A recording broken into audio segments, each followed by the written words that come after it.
दोस्तों क्यों कभी कभी हमारे रोंगटे खड़े हो जाते हैं यानी गूज़बम्प्स आ जाते हैं और ज्यादा देर पानी में रहने से ऐसा क्यों हो जाता है। और क्या आप जानते थे कि हमारी फिंगर्स के नेल्स में ये सफेद दाग क्यों होता है। तो जानने के लिए वीडियो में बने रहिए अंत तक क्योंकि वीडियो बहुत ही शॉकिंग होने वाला है। So let's get started with fact number 10। क्या आप जानते थे कि जब आप सुबह उठते हो तो आपकी हाइट लगभग 1 सेंटीमीटर बढ़ी होती है, मतलब आपकी नॉर्मल हाइट और प्लस 1 सेंटीमीटर। लेकिन ऐसा क्यों होता है? दरअसल दोस्तों हमारी बोन्स यानी हड्डियों के बीच में एक स्मूथ सब्सटेंस होता है जिसको कार्टिलेज कहा जाता है, जो दिन के समय हड्डियों के बीच में कंप्रेस हो जाता है। बट सोते समय दोस्तों ये कंप्रेस नहीं होता, जिस वजह से जब आप उठते हो तो आपकी हाइट थोड़ी देर के लिए 1 सेंटीमीटर बढ़ी होती है। वैसे आपकी हाइट कितनी है कमेंट करके जरूर बताइएगा। Fact number 9। क्या आपको पता था दोस्तों कि हमारी स्किन हर एक महीने में रिप्लेस होती है और रिप्लेस होने के बाद दूसरी स्किन की सरफेस इसको कवर कर देती है, जिसका ये मतलब है कि आप अपनी लाइफ में लगभग 1000 बार यानी 1000 टाइम्स अपनी स्किन को रिप्लेस करने वाले हो। Fact number 8। आजकल की भाग दौड़ भरी जिंदगी में हम सभी चलते ही रहते हैं, लेकिन अब शायद कुछ लोग कहें कि हम तो नहीं चलते हैं, हम तो वर्क फ्रॉम होम करते हैं, कहीं जाना होता है तो बाइक से जाते हैं, लेकिन फिर भी थोड़ा बहुत तो चलते ही होंगे। अब मान लीजिए कि आप 12 घंटे रोज चलते हो और अगर आप ऐसा कर पाते हो तो आपको जान के हैरानी होगी माय डियर फ्रेंड्स कि आपको इस दुनिया का यानी हमारी पृथ्वी का एक चक्कर लगाने में 690 दिन लगेंगे, यानी आपको अर्थ के अराउंड वॉक करने में 690 डेज लगेंगे अगर आप लगातार 12 घंटे चलते हो तो।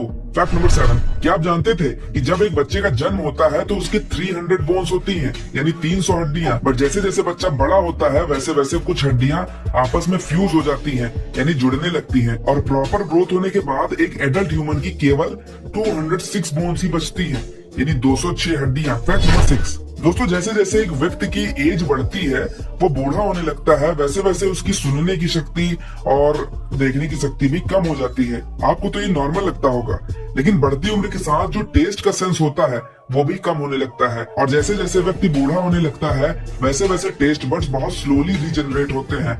And bad news for ladies, उनकी टेस्ट सेंसिटिविटी 50 साल की उम्र से ही डिक्रीज होने लगती है और मेन की 60 साल की उम्र से। Fact number 5। आपको जान के हैरानी होगी कि आपकी बॉडी पोजीशन यानी आप कैसे बैठते हो वो आपकी मेमोरी को अफेक्ट करता है। जी हाँ दोस्तों, अगर आप बैठे हुए नीचे की ओर देखेंगे तो आपके मन में ज्यादातर नेगेटिव मेमोरीज याद आएंगी, और अगर आप सीधे होके बैठे हुए हो और सामने या ऊपर की ओर देख रहे हो तो इसका मतलब यह है कि आपको पॉजिटिव और एम्पावरिंग मेमोरीज याद आएंगी। Fact number 4। दोस्तों क्या होगा अगर हम इंसान को बिना स्पेस सूट के अंतरिक्ष में भेज दें? आप सोच रहे होंगे कि बहुत भयानक कुछ होगा, शरीर बिना स्पेस सूट के एक्सप्लोड हो जाएगा, बट ऐसा कुछ नहीं होगा। ये केवल हॉलीवुड की साईफाई मूवीज में ही होता है। लेकिन अगर आप बिना स्पेस सूट के स्पेस में है तो वो थोड़ा बहुत आपको डिस्कम्फर्ट होगा और जान तो चली जाएगी, लेकिन आपका सर्कुलेटरी सिस्टम अच्छे से चलता रहेगा और स्पेस पूरा वैक्यूम है यानी खाली है, जिस वजह से किसी व्यक्ति की मृत्यु हीट से नहीं होगी। लेकिन हमारा स्पेस बेहद ही ठंडा है, but human body immediately heat नहीं लूज करेगी।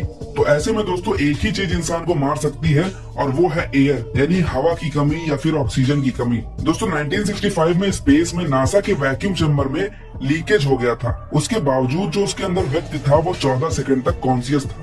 एग्जैक्ट समय कितना जीवित रह सकता है इंसान ये किसी को नहीं पता, हाईएस्ट टाइम यही था 14 सेकंड। Fact number 3। दोस्तों आपने कभी न कभी लोगों के नाखूनों में ऐसे व्हाइट स्पॉट जरूर देखे होंगे, लेकिन क्या आप इसके पीछे के कारण को जानते हैं? दरअसल दोस्तों हमारे शरीर में कोई भी प्रॉब्लम होती है तो हमारा शरीर उसके अलग अलग तरीके से इंडिकेशन देता रहता है ताकि हम उसे जल्द से जल्द ठीक कर पाएं। और ऐसे में अगर आपको किसी के नाखूनों पर ऐसे निशान दिखें तो इसका मतलब यह है कि शरीर में न्यूट्रिएंट्स की कमी है और इसे ज्यादा दिनों तक नजरअंदाज नहीं करना चाहिए। Fact number 2। दोस्तों हम इंसानों का शरीर बेहद अजीब है, इसके हर एक फंक्शन के लिए अलग अलग तरह के फैक्टर जिम्मेदार होते हैं। अगर हम छींकते हैं तो उसकी एक अलग वजह है, हम खांसते हैं तो उसकी एक अलग वजह है। ठीक उसी तरह से हम इंसान अगर ज्यादा देर तक पानी में रहते हैं तो हमारी स्किन कुछ इस तरह से सिकुड़ जाती है। दरअसल दोस्तों हमारी स्किन की सबसे ऊपरी लेयर में सीबम नाम का ऑयल होता है, वो बॉडी के लिए रेनकोट की तरह काम करता है। तभी जब हम नॉर्मल पानी से हाथ धोते हैं तो वो तुरंत फिसल जाता है, तुरंत आराम से फ्लो हो जाता है। और जब हमारी स्किन पानी में ज्यादा देर तक रहती है तो स्किन की अपर लेयर में जो ये ऑयल होता है वो धुल जाता है, और जैसे ही ये तेल हटता है वैसे ही पानी हमारी स्किन के अंदर जाने लगता है और हमारी स्किन सिकुड़ने लगती है। और दोस्तों फिर पानी के बाहर थोड़ी देर रहने के बाद स्किन के अंदर जो पानी गया था वो भाप बनकर उड़ जाता है। फैक्ट नंबर 1, दोस्तों कभी कभी कुछ सिचुएशंस ऐसी होती हैं जब हमारे शरीर में गूज़बम्प्स आते हैं, यानी रोंगटे खड़े हो जाते हैं। लेकिन ऐसा क्यों होता है, आइए जानते हैं इसके पीछे की वजह। जरा सोचिए कि आपके दोस्त ने आपको एक बहुत ही भयानक वीडियो दिखा दिया है, तो आपका रिएक्शन क्या होगा? शायद आपके रोंगटे खड़े हो जाए। या फिर आप सोचिए कि आप नहाए हुए हैं और हवा चलने लगी है, तो उस केस में भी रोंगटे खड़े हो जाते हैं। दरअसल दोस्तों इसके पीछे का साइंटिफिक रीजन है स्ट्रेस हार्मोन, जिसे एड्रेनालिन हार्मोन भी कहते हैं, जो कि कुछ सिचुएशंस में रिलीज होता है, जैसा कि मैंने पहले आपको बताया है। वैसे आपको गूज़बम्प्स किन किन सिचुएशंस में आते हैं, कमेंट करके जरूर बताइएगा। सो दोस्तों आज की वीडियो में बस इतना ही। वीडियो देखने के लिए आपका बहुत बहुत धन्यवाद। वीडियो अच्छा लगा हो तो लाइक करिए, कमेंट करिए एंड चैनल को सब्सक्राइब करना बिल्कुल ना भूलिए। Be the part of my journey. Thank you so much for watching.